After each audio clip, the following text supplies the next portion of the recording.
ভাবে ভেবে নিয়েছি, কিন্তু নবী সাল্লাল্লাহু তাআলা আলাইহি ওয়াসাল্লাতু ওয়াসসালামের জামানার মধ্যে কোন সাহাবা, তাবেঈন, বুজুর্গানে দ্বীন এবং এমন কি আমাদের ইমাম বুখারী রাহমাতুল্লাহ আলাইহি এবং আমাদের চারটি ইমাম আছে, ইমাম আবু হানিফা, তারপরে ইমাম আহমদ ইবনে হাম্বল, ইমামে শাফি রাহমাতুল্লাহ আলাইহি এবং ইমামে মালিক রাহমাতুল্লাহ আলাইহি, এই চারটি যে ইমাম রয়েছে, প্রথমত কথা হচ্ছে কি আমরা দেখব সাহাবা রাদিয়াল্লাহু তাআলা আজমাইনরা। শুরুতে বলি, বাচ্চা এখানে বসে তোমরা কাকারা কথা বলছো, আচ্ছা দরুদ শরীফ পড়ে একবার, আল্লাহুম্মা সাল্লি আলা সাইয়্যিদিনা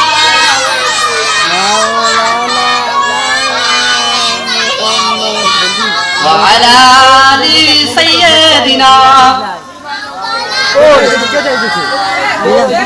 গোলাপ নীলাম গাধা নীলাম, গোলাপ নীলাম গাধা নীলাম, নীলাম রজনীগন্ধা, মনের সুখে মালা গেঁথেছি সকাল থেকে সন্ধ্যা, মনের সুখে মালা গেঁথেছি সকাল থেকে সন্ধ্যা।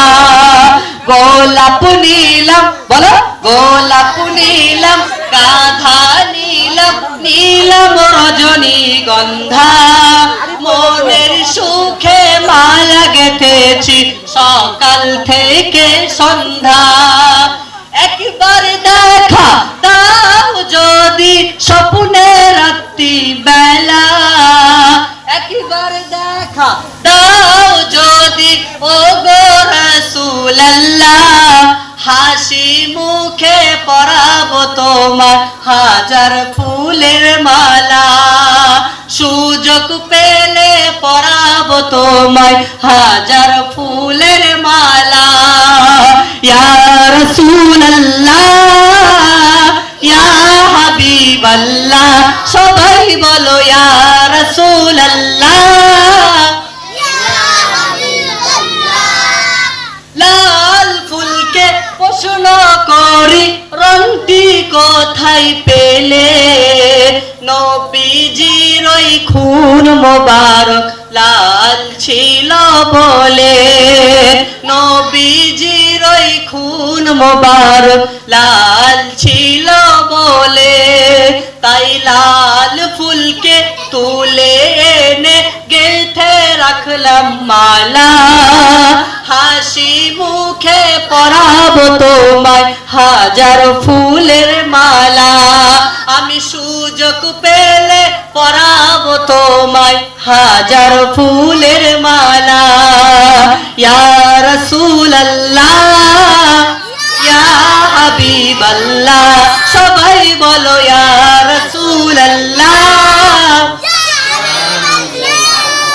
সাদা ফুলকে প্রশ্ন করি রংটি কোথায় পেলে, নবীজির ওই দাঁত মোবারক সাদা ছিল বলে, নবীজির ওই দাঁত মোবারক সাদা ছিল বলে, তাই সাদা ফুলকে তুলে এনে, সাদা ফুলকে তুলে এনে গেঁথে রাখলাম মালা, হাসি মুখে পরাবো তোমায় হাজার ফুলের মালা, সুযোগ পেলে পরাবো তোমায় হাজার ফুলের মালা।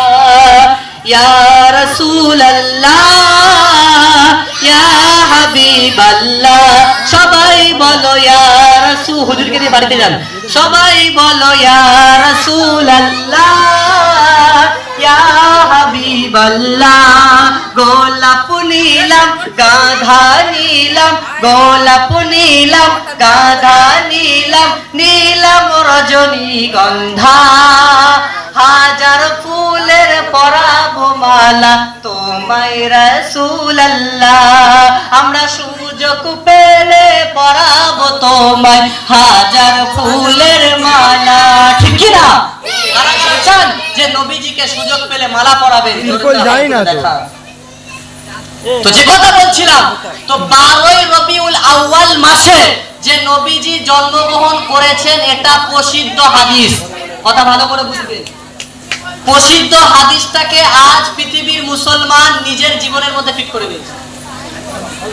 নবী সাল্লাল্লাহু তাআলা আলাইহি ওয়াসাল্লামের জামানায় কোন সাহাবা, কোন তাবেঈ এবং 4টে ইমামের মধ্যে কোন ইমাম যে নবীর জন্মগ্রহণ হিসাবে 12ই রবিউল আউয়াল উদযাপন করেছেন, এটা যদি কেউ প্রমাণ করতে পারেন কোন হাদিস, এবং আজ দেখবেন পৃথিবীর মধ্যে, কারণ নবী সাল্লাল্লাহু তাআলা আলাইহি ওয়াসাল্লাম দুনিয়া ছেড়ে বিদায় নিয়েছেন কতশো বছর আগে?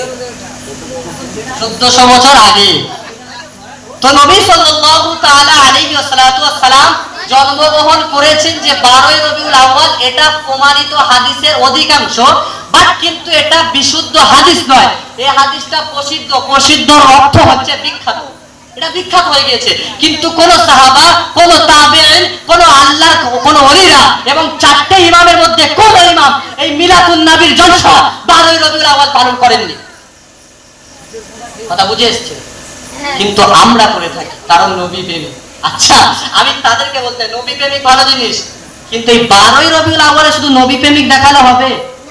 আচ্ছা, 12 রবিউল আউয়ালের 4টে মাইক এনে, আশেপাশে টিউবলাইট দিয়ে, স্টেজ করে, ভালো ভালো বক্তা এনে জলসা দিয়ে দেবো, তারপরের দিন ফজরের সময় আমরা শুয়ে থাকবো, তা নবী প্রেমিক?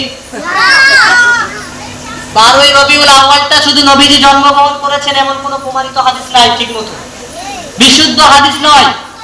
কারণ নবী সাল্লাল্লাহু তাআলা আলাইহি ওয়াসাল্লাম জন্মগ্রহণ করেছে, বুখারী শরীফের হাদিসেও অধিকাংশ সময় এটা এসছে যে নবীজি 12ই রবিউল আউয়াল আসলে রবিউল আউয়াল মাসে এসছে, সেই জন্য আমাদের টার্গেট থাকবে রবিউল আউয়াল মাসে নবীজি এসছে, কিন্তু 12ই রবিউল আউয়াল এসছে এটা প্রমাণিত নয়, এটা বিশুদ্ধ নয়, প্রসিদ্ধ। শুরুতে বলে দিই, প্রসিদ্ধ হাদিস কাকে বলে? যেটা বিখ্যাত হয়ে গিয়েছে। বিখ্যাত কাকে বলে? একটা বিখ্যাত বক্তা আমাদের ইউটিউবের মধ্যে আছে, মাওলানা মিজানুর রহমান আজহারী, আমরা জানি তিনি বিখ্যাত হয়ে গিয়েছে। তো উনি বিখ্যাত হয়েছে, ওই রকম প্রসিদ্ধ হয়েছে। অতরূপ ভাবে 12ই রবিউল আউয়ালটা প্রসিদ্ধ হাদিস, বিশুদ্ধ নয়। ওই জন্য যারা করেন যে 12ই রবিউল আউয়াল মিলাদুন নবী জলসা দিতে হবে, তোমরা হাদিসটাকে বড় বড় মুফতি সাহেবদেরকে জিজ্ঞাসা করবেন যে কোন হাদিসে কি সাহাবারা করেছেন? আচ্ছা, সকলে এটা জানি যে নবীজি যেদিন এসেছিলেন সেদিন আবার ওই রকম মাসে নবীজিকে তুলে নেওয়া হয়েছিল, জানি কি জানি না? কি বার ছিল ওটা? কারা জানে? নবীজি যে সোমবার দুনিয়াতে পাঠিয়েছে, নবীজিকে সাল্লাল্লাহু তাআলা সাল্লামকে সোমবার যে পাঠিয়েছে, ওই রকম সোমবার আবার নবীকে আল্লাহ দুনিয়া থেকে নিয়েছে। কথা ভালো করে বুঝবেন, ওই যে সোমবার নিয়েছে, কোন কোন 6টা তারিখ এসছে, 2 তারিখ এসছে, 8 তারিখ এসছে, 9 তারিখ এসছে, 11 তারিখ এসছে, 12 তারিখ এসছে, 17 তারিখ এসছে। ভালো করে বুঝবেন যে 12ই রবিউল আউয়ালকে নবীজিকে পাঠিয়েছে। আচ্ছা, তোমরা বলেন 12ই রবিউল আউয়ালটা যদি সোমবার হয়, আচ্ছা নবীজিকে আল্লাহ সুবহানাহু ওয়া তাআলা 12ই রবিউল আউয়ালে সোমবার পাঠিয়েছে, আর নবীজিকে আবার যদি 12 রবিউল আউয়ালে সোমবার দেন, যেদিন ওই দিনটা যদি সোমবার না পড়ে, কিতাবে প্রমাণিত এটাই রয়েছে, নবীকে পাঠিয়েছেন সোমবার, আবার নবীকে নিয়েছেন সোমবার। সেই জন্য অধিকাংশ সময় আমাদের আকা হযরত মুহাম্মদ রাসূলুল্লাহ সাল্লাল্লাহু আলাইহি ওয়াসাল্লাম সোমবার রোজা রাখতেন। ওই জন্য অধিকাংশ সময়, শুধু রবিউল আউয়াল মাসে নয়, আমরা অধিকাংশ সোমবার আমরা রোজা রাখবো। কারা কারা রাখবেন? নবীজি সাল্লাল্লাহু আলাইহি ওয়াসাল্লাম আইয়ামে বিয়াদ 4 মানে সব মাসে এবং সপ্তাহে 3টে করে রোজা রাখতেন। বৃহস্পতিবার রাখতেন নবীজি, আর সোমবার রাখতেন, কারণ নবীজি সোমবার দুনিয়াতে এসেছেন, কিন্তু নবীজি চলে গিয়েছিল সোমবার। আচ্ছা, কবি একটা কথা বলে, আমরা শুনে থাকি, আজ দুঃখ নেব না খুশি নেব, খোদা গো তুমি দাও না বলে, ঠিক কি না? আচ্ছা, নবীকে যদি সোমবারই পাঠানো হয়, নবীজিকে আবার সোমবার যদি নিয়ে যায়, তাহলে তোমরা মিলাদুন নবীর উদযাপন করছো, জিলিপি বাটছো, মিষ্টি বাটছো, তাবারক বাটছো, কোন হাদিসে পেয়েছেন? আমরা বলে, আমি এই ফেসবুকে আপলোড করার পরে আমার ফেসবুকে কমেন্ট করেছে যে একটা মাওলানা আছে, মাওলানা সে কি বলেন, মামুনুল হক, বাংলাদেশের একটা বড় আলেম। তো তানাকে যখন জেলখানা থেকে বের করা হয়েছে, ফুলের মালা দিয়ে তানাকে গাড়ি থেকে আনা হয়েছে, তো অনেকে কমেন্টে আমার লিখেছে যে হুজুরদের বাচ্চা হলে মিষ্টি খাওয়ানো হয়, আর কিন্তু নবীজি যে 12 রবিউল আউয়াল এসছে, তা নবীজির উদযাপন করার জন্য 12 রবিউল আউয়াল কেন পালন করবে? তোমরা নবীজিকে 12 রবিউল আউয়াল যে এসেছে তোমরা উদযাপন করছো, নবীজিকে তাহলে 12 রবিউল আউয়াল যদি নেওয়া হয় তাহলে নবীজি তো দুনিয়া ছেড়ে চলে গেছে, তোমরা নবীজি চলে যাওয়ার কারণে খুশি হয়েছো? আচ্ছা একটা উদাহরণ শুনবেন, এই আশেপাশে যত বাড়ি রয়েছে একটা ওখানে যদি কোনো বড় একটা মাছ দেখতে পান, বড় মাছ, তো মাছটা দেখতে পেয়েছেন খুব স্বাস্থ্য, ওই মাছটা তোমরা ধরেছো, যেন কোনো বাড়ির কর্তা ধরেছে। মাছটা ধরার পরে যখন ভালো করে কথাটা বুঝবেন দিমাকে নিয়ে, আমি বোঝানোর জন্য এসেছি, আমি ফজুল কথা বলতে আসিনি আপনাদের কাছে। প্রত্যেকটা কথা তোমাদেরকে উদাহরণ দেবো, যারা বুঝতে পারবেন আমার সামনে আসবেন, ভালো করে বুঝিয়ে দেবো। কারণ শোনাটা মেনে জরুরি না, মাননে কে নিয়ে আমল कहते हैं, सुनने के लिए अमल नहीं कहते।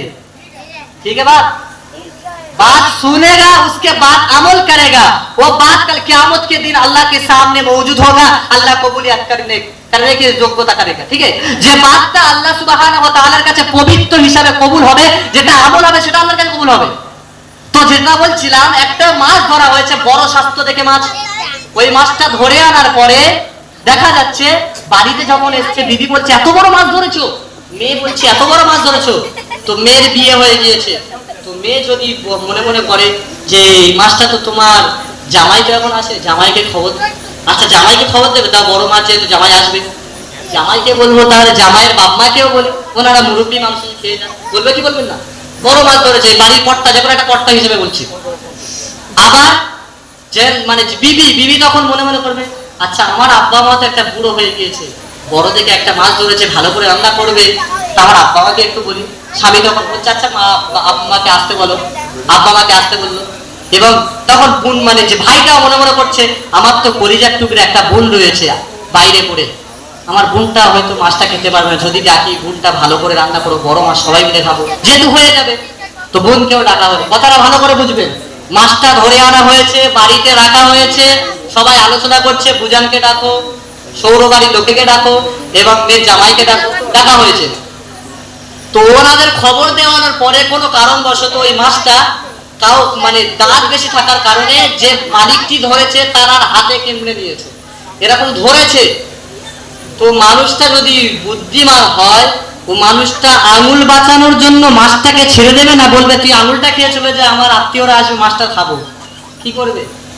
কথা বুঝতে পারেননি? ভালো করে বোঝেন, মাছটা আঙুলটা ধরেছে কেমড়ে, ওই মানুষটা কি বুদ্ধি মানে চালাকের মতো এই কাজটা করবে যে আমার মাছ যেহেতু আঙুলটা খেয়ে নেবে, তো অর্ধেক আঙুল তো যাবে, তা চলে যাক, যেহেতু বাড়ির আশেপাশের লোকেদের, আমার শ্বশুর বাড়ির লোকেদের খবর দিয়েছি, আমার মেয়ের জামাইদের খবর দিয়েছি, তাদের কাছে মাছটা খাওয়াতে হবে, তো মানুষটি আঙুল বাঁচাবে নাকি মাছটাকে ছেড়ে দেবে? কথা বুঝতে পারছো না? আমি এখানে বলি, এখন যত মানুষ বসে রয়েছেন, তোমাদের কাছে যদি কোনো একটা মাছ কেমনে ধরে, তো আগে আঙুল বাঁচাবেন নাকি বলেন মাছ তুই ভাই চলে যা, তোর মতো কত মাছ হবে, আগে আঙুল গেলে আঙুল পাবো, এরকম করবেন? তো অতরূপ ভাবে যদি মাছটা ছেড়ে চলে যায়, কথা বুঝবেন, মাছটা ছেড়ে চলে গেল, ওই মাছটা ছেড়ে যাওয়ার কারণে ওই ব্যক্তিটি খুশি হবে না দুঃখ হবে? খুশি হবে। তার কারণ কেন? তিনি তার আত্মীয়দেরকে খবর দিয়েছে রান্না করবে, বড় মাছ ধরেছে, আর তারা যদি আসে দেখবেন মাছ তো নেই। একটা মানুষের সামনে কেমন একটা লজ্জাহানি হতে হবে, দুঃখ পাবে কি পাবে না? কথাটা বুঝবেন। তো তোমরা মুসলমানেরা কেন বোঝো না যে নবীকে পাঠানো হয়েছিল সোমবার, ওই নবীকে নেওয়া হয়েছে সোমবার। তুমি মাছটা পাওয়ার কারণে ব্যক্তিটা যেমন প্রথমে খুশি হয়েছিল, নবী আসার কারণে বলেছিল চাঁদ বলে আমি নবীকে পাবো, দিন বলে আমি নবীকে পাবো, রাত বলে আমি নবীকে পাবো, সবাই বলেছিল যে আমি নবীকে পাবো, আমি নবীকে পাবো। কিন্তু আল্লাহ সুবহানাহু ওয়া তাআলা দুনিয়াতে তার হাবিব আমাদের আকা হযরত মুহাম্মদ রাসূলুল্লাহ সাল্লাল্লাহু তাআলা আলাইহি ওয়াসাল্লামকে যখন পাঠালেন, সেটা সুবহে সাদিক, অর্থাৎ পুরোপুরি রাত না, পুরোপুরি দিন না। কথা বুঝে আসছে? তো নবীজি যখন আসলেন তখন তারা খুশি ছিলেন, আবার নবীজি যখন চলে যাচ্ছেন এমন ওয়াকিয়া রয়েছে, নবীজির একটা গাধা ছিল, হাদিসের মধ্যে এসেছে নবীজির একটা গাধা ছিল, তে যখন জানতে পারলেন যে আমাদের আকা হযরত মুহাম্মদ রাসূলুল্লাহ সাল্লাল্লাহু আলাইহি ওয়াসাল্লাম দুনিয়া ছেড়ে চলে গিয়েছে, 3 দিন যাবত গাধা কিছু খায় না, কারণ কোনো কথা বলে না, গাধার চোখ থেকে শুধু পানি অবজয় ঝরছে, আর গাধা এক কোলে নবীজির কবর রওজা মোবারকের কাছে শুধু শুয়ে শুয়ে চোখের পানি ফেলছেন। নবীজির একটা গাথা। আমাদের আকা হযরতে মুহাম্মদ রাসূলুল্লাহ সাল্লাল্লাহু আলাইহি ওয়াসাল্লাম সোমবারই এসেছিলেন, আবার তানাকে সোমবারই নিয়েছেন, কিন্তু কোন হাদিসে প্রমাণিত ঠিকমতো জানা যে 12 রবিউল আউয়াল সোমবার নবী এসেছিলেন, আবার 12 রবিউল আউয়াল সোমবারই পড়েছে। আচ্ছা বলেন, আমরা অনেক সময় এমন হয় যে আগস্ট মাসের 13 তারিখ শুক্রবার পেলাম, আবার তার পরের মাস অর্থাৎ পরের বছর ওই আগস্ট মাসটা শুক্রবার পড়বে কি কোনো ধারণা আছে? কথা বুঝবেন, মা বোনেরা যারা পর্দার আড়ালে আছেন তোমরা ভালো করে বোঝেন, কারণ পুরো পৃথিবীতে যদি নারী পরিবর্তন হয়ে যায় আর পুরুষদেরকে পরিবর্তন হওয়ার কথা নেই। আমি এক জায়গায় গিয়েছি, পুরো পাক্কা 2.5 ঘন্টা শুধু মা বোনদের বিষয়ে বলেছি, কারণ কৌফিয়াত করার জন্য বলা হয়েছিল কমিটির লোকেরা। তো এখানে আমি শুধু বলতে চাই যেগুলো আমরা বিদাতি করে বেড়াচ্ছি। তো যেটা বলছিলাম, তো আমি আজকে যে জলসা করছি 5ই সেপ্টেম্বর শুক্রবার, ভালো করে বুঝবেন, 2025 সাল, অক্টোবর নভেম্বর ডিসেম্বর 3 মাস পরে আবার 2026 সাল আসবে। তো 2026 সাল আমরা ওয়েট করে দেখবো যে 2026 সালে 5ই সেপ্টেম্বর শুক্রবার কি পড়বে, কোনো ধারণা আছে? ধারণা আছে? তো মুসলমান কেন বোঝো না যে 12 রবিউল আউয়াল যদি নবীজি পাঠানো হয় সেটা সোমবার ছিল, তো ওই রকম পরে যখন নবীজি গেলেন ওইটাই 12 রবিউল আউয়াল সোমবার হবে, কোনো ধারণা ছিল? এই জায়গাটা আমরা ভুল করে থাকি। ইসলামকে এই কারণে তো আমরা শেষ করে দিচ্ছি। আমাদের আকা হযরতে মুহাম্মদ রাসূলুল্লাহ সাল্লাল্লাহু আলাইহি ওয়াসাল্লাম বলে দিয়েছেন এমন একটা জামানা আসবে, সেই জামানার মধ্যে মানুষ ঈমান হাতে নিয়ে ঘোরাটা ওই রকম হবে আগুন নিয়ে চলাটা যেমন তার পক্ষে কষ্টকর। আমাদের হাতে আগুন দিয়ে নিয়ে চলতে পারবো? ওই রকম ভাবে ঈমান এমন একটা এসে যাবে, ঈমানটা হাতে করে দিয়ে ওই রকম কষ্টকর হবে। তো এই নবীজি বলে দিয়েছেন আমাদের আকা হযরতে মুহাম্মদ রাসূলুল্লাহ যে এমন একটা সময় আসবে নিজের হাতে মুসলমানেরা ইসলামকে শেষ করে দেবে, সেই সময় চলে এসেছে। পরিবর্তন হন, কিয়ামত আর বেশি বাকি নেই। অধিকাংশ যেটা নবীজি বর্ণনা করে গিয়েছেন কিয়ামতের আলামত, তার মধ্যে অনেক হয়ে গিয়েছে, বড় বড় কথা বাকি রয়েছে। ইমাম মাহদী আসার আগমন, হযরতে ঈসা আলাইহিস সালাম, অনেক নবী আল্লাহর কাছে ফরিয়াদ করেছিলেন যে আল্লাহ আমাকে শেষ জামানার নবী উম্মত করে পাঠান। ও বিয়াতিল মুসলমান, তোমরা কেন বোঝো না তোমাদের আল্লাহ বিনা চাওতে বিনা পাওতে আমাদের আকা হযরতে মুহাম্মদ রাসূলুল্লাহ সাল্লাল্লাহু আলাইহি সাল্লামের উম্মত করে পাঠালেন। আর সেই নবীর সুন্নাত তোমার কাছে কই? নবী প্রেমিক বলে দাবি করছে অধিকাংশ পুরুষ এমন বসে রয়েছে নবীর সুন্নতি দাঁড়িয়ে না। কথা বললে বক্তার দাওয়াত হবে না, দাওয়াতের দরকার নাই, কোরআনের কথা বলবো। যারা বিদআত দিয়ে আজকে যে যদি কোন বক্তা যদি স্টেজে উঠে জয়ীফ হাদিসটা না জানা ক্ষেত্রে যদি কারোর কাছ থেকে শুনে যদি প্রচার করতে পারে, তো আমি আমাদের ওস্তাদদের কাছ থেকে মুফতি সাহেবদের কাছ থেকে আমি জানছি সঠিক হাদিসটা কিতাবে দেখছি, আমি সত্য কথা বলবো, ভয় করবো কার থেকে? মনে রেখো আল্লাহ কোরআনেই বলে দিয়েছেন ওয়াত্তাকুল্লাহ, ভয় করবি বান্দা আমাকে কর, ওয়া তাওয়াক্কাল আলাল্লাহ, ভরসা আমাকে কর। এমনও হয়েছে আমাদের একটা ওস্তাদ, আমাদের একটা ওস্তাদ প্রতিদিন বিসমিল্লাহি মাজরিহা ওয়া মুরসাহা ইন্না রাব্বিকা গফুরুর রহিম এটা পড়তেন, এবং একটা দোয়া আছে বিসমিল্লাহিল্লাযী লা ইয়াদুররু মা ইসমিহি শাইউন ফিল আরদি ওয়ালা ফিস সামাই ওয়া হুয়াস সামিউল আলিম, সকাল সন্ধ্যা পড়ার দোয়া। এই দোয়াটা আমাদের ওস্তাদ সবসময় পড়তেন। একদিন পড়া হয়নি, তো দেখছেন তার গাড়ির ব্রেক ফেল হয়ে গিয়েছে, অ্যাক্সিডেন্ট হতে যাচ্ছিল। তিনি স্মরণ করলেন যে আমার এই দোয়াটা পড়া হবে। এই বাচ্চারা এই মারো দেখে, শুরুতে আমি বলে দিয়েছি কোনো কথা চলবে না, কিছু নিতে চান তাহলে বসেন, নয় চলে যান, কোনো দরকার নাই। একটা লোককে ডাকবে,